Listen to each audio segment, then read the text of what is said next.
Hello po mga katambay. Muli po si Kamanong po dito po sa Tambayang Makabayan. Ngayon po medyo medyo ang pag-usapan naman natin ngayon ay good vibes. Puro politika po ang ating mga politiko ay namumulitika na. Hindi po ba? Kaya pag-usapan po natin yung politiko na nagtatrabaho at ginagawa ng tama ang pagiging politiko, hindi epal. Ito po, ang topic po natin ngayon, bigyan natin ng komento ang ating Vice President Sara Duterte. Meron po akong video na ipapanood mga katambay. Tsaka natin bigyan ng komento ang ating Vice President Sara Duterte. Ito po.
Nakita nyo mga katambay, pinutol na po natin.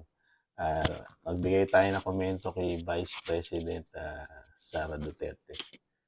Nakita nyo po yung hindi epal na politiko, mga katambay. Nagtatrabaho, di po ba? Hindi laman ng balita, di po ba? Hindi katulad ng mga congressman, senador, di ba? Ano ginagawa sa ating bansa? Puro pamumulitika.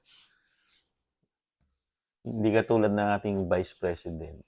Nakita niyo po, nagpupunta sa mga lugar sa ating bansa, kasulok-sulukan. Tinitingnan niya kung anong magagawa ng bilang lingkod bayan sa ating mga kababayan. Tinitingnan niya yung mga sitwasyon, tinitingnan niya po. At ganun siya kamahal ng mga tao. Di po ba? Hindi niya kailangan ng media para siya magpabango bilang politiko. Mismong tao, nakikita siya sa gawa. Di po ba? Hindi sa bunganga, hindi sa yaw-yaw. Di po ba? Yan ako believe sa mga Duterte, mga katambay. Talagang sinasabi nga tatak Duterte. Kung ano yung puno, di ba? Siya yung bunga. Ito po yung mga bunga eh. Yung pagiging mabuting liderato ng ama, nakikita mo sa anak eh. Di po ba? Walang bahid na korupsyon. Di po ba? Walang mga kaso-kaso. Di po ba? Puro paninira, di po ba? Nung last time, ano panira? Isa lang naman eh, di ba? Confidential fund. Di po ba? Ang tanong ko, siya lang ba may confidential fund sa lahat ng politiko sa ating bansa? Di po ba? Kaya confidential eh. Di po ba? Sasabihin nila, nagastos ng ganitong araw. Ako nga, kaya kong gastusin na isang araw yung sinasabi na 120 millions eh. Sa laki ng Pilipinas, sa laki ng problema ng Pilipinas, eh ba kulang pa yung 120 millions. Di po ba? Isang araw ko lang ipoproduce yun. Kung si Kamanong, isang araw niya lang ilalagay sa mga department ko yun. Kung ako'y Vice President, napakarami niyang tinayo na Office of the Vice President sa buong Pilipinas. Lagyan mo lang ng lahat may pondo lahat yun. Lahat ng tao ay pupunta ron dahil napakaraming mahirap na may problema na kailangan ng tulong, di po ba? Sandali lang yun. Dahil lang ang Pilipinas, more than 100 million o something 118 million na tayo sa Pilipinas. Papasok na tayo sa 120 plus million mga katambay. Tapos sasabihin mo, 120 million sa buong Pilipinas. Isang taon gagastusin. Abay, kulang na kulang po yun. Yung confidential na yun, sa dami ng nangangailangan ng tulong sa ating bansa. Ang tanong ko naman doon, yung isang issue na yun, abay, silipin nyo rin yung mga malaki confidential pa, lalo ang Pangulo. Abay, mas lalo, bilyon. Di po ba? Ba't walang issue tayo ron? Di po ba? Kaya sinisingle out nila si Vice President dahil politika pa rin. Politika. Di po ba? Napakalayo pa ng susunod na halalan natin, di po ba? 2028. Kung hindi ako nagkakamali, mga tambay. May darating itong sa Senado siguro, baka next year. Pero hindi naman tatakbo senador si Sara eh, di mo ba? Vice President ka na, bababa ka pa ba sa Senate, di ba?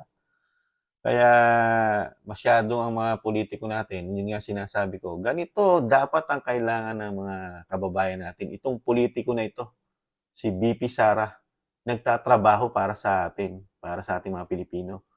Ano aasahan natin sa mga ibang politiko ngayon, mga katambay? Katulad ng mga senador ngayon, congressman. Hindi naman lahat mga katambay, hindi lahat ng senador at congressman katulad nung naririnig natin ngayon sa media, di po ba?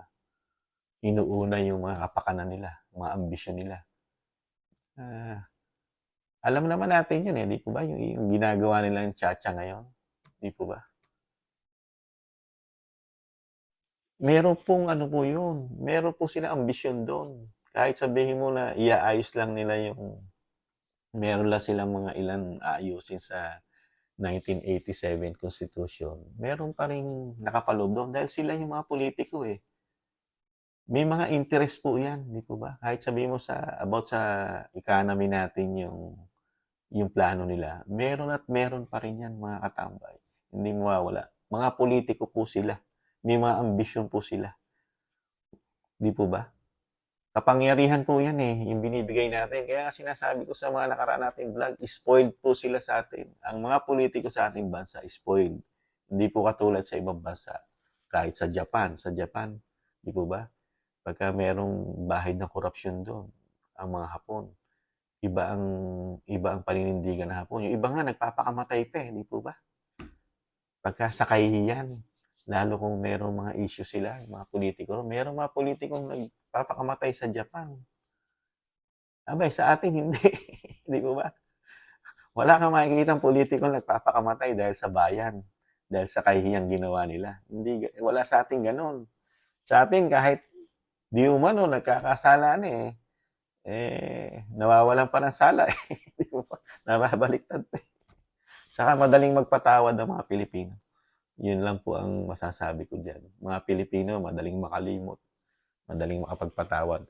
Pero ito, nakikita ng dalawang mata natin, ito ang kailangan natin leader, mga katambay. Ganitong klase. Sana dumami ito.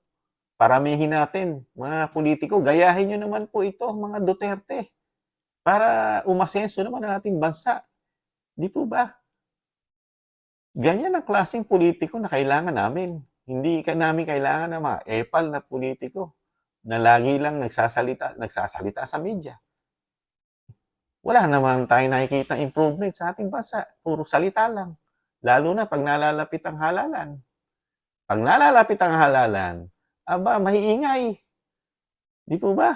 Pag malayo pa halalan, abay, tahimik. Di po ba? Hindi niyo po ba pansin yun, mga katambay? Talagang mga politiko natin, komento ni Kamanong, di po ba? Maiingay lang pag malapit na. Lalo yung mga babalik sa pwesto, di ba? Re-election.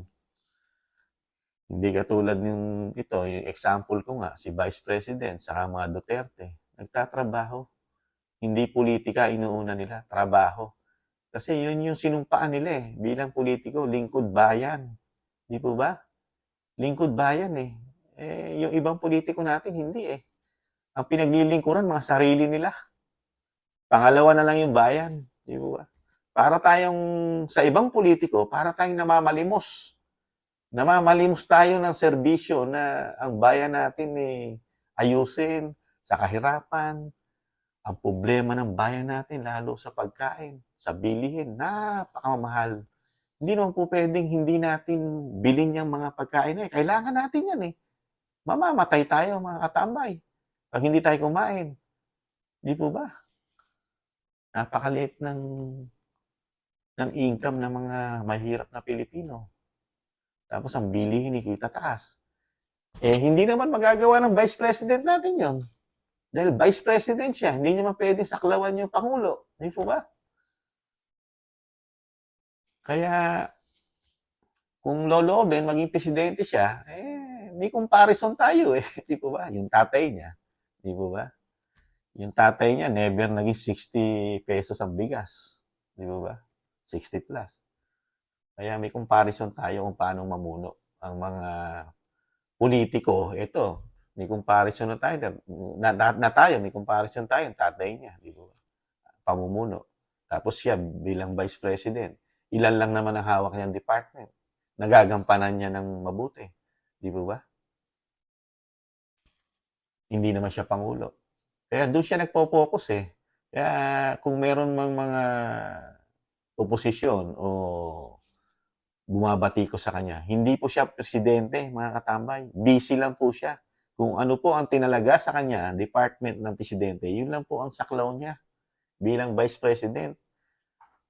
Di po, hintayin niyo maging presidente yan. Sa kanyo silipan ng kanyang mga kapalpakan. Di po ba? Ngayon, bilang kung ano yung department hawak niya, di ba, DepEd, silipan natin. Sa ngayon, wala akong nakikitang problema sa panunungkulan niya sa DepEd, di po ba?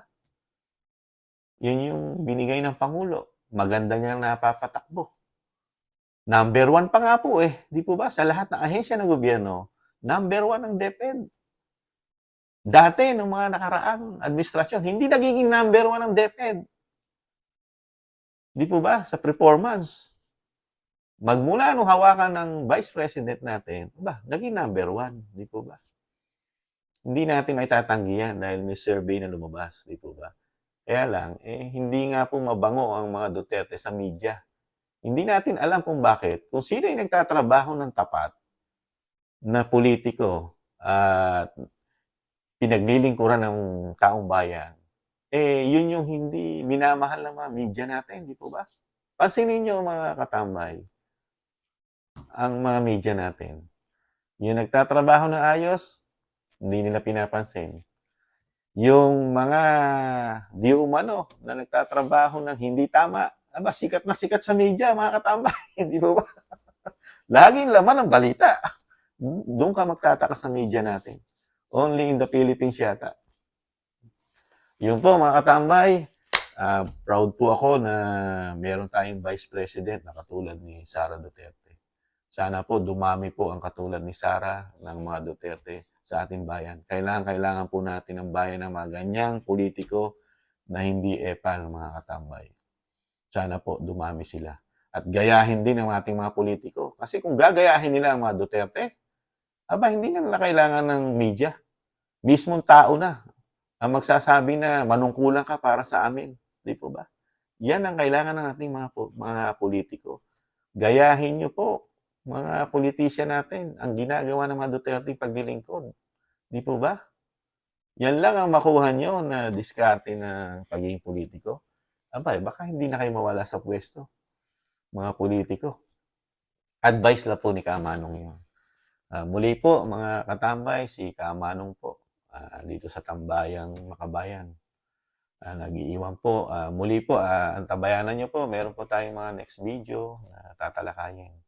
Nagpapaalam muna po ako. Nag-iiwan na laban Pilipinas. Kaya natin to, Pilipino. Bye-bye. Paalam.